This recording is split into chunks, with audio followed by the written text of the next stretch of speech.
I totally agree with them. It's probably one of the easier apps that I've ever used as far as presentations.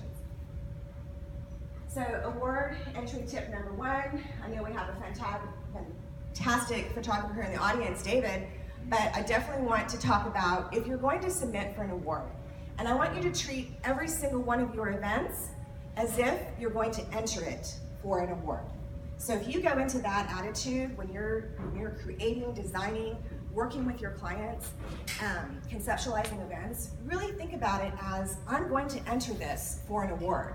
And if you take that stance, I guarantee you'll have a different attitude about the entirety of the event. So you definitely want to splurge for great photos, because that makes all the difference in the world. If you don't have the photos to support what you're saying in your entry, then you might as well not enter.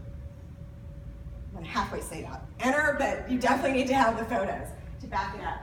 And I also say, in this day and age, there's really no reason for you to not have multiple sources for your photos.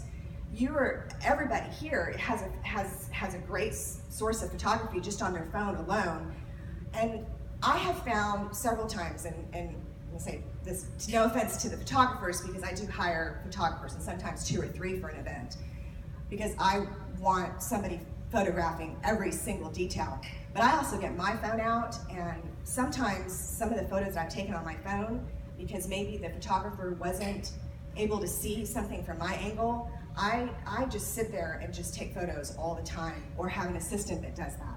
So I highly recommend that you take a lot of photos and have multiple sources. Okay, has anybody ever heard of this app called Trello?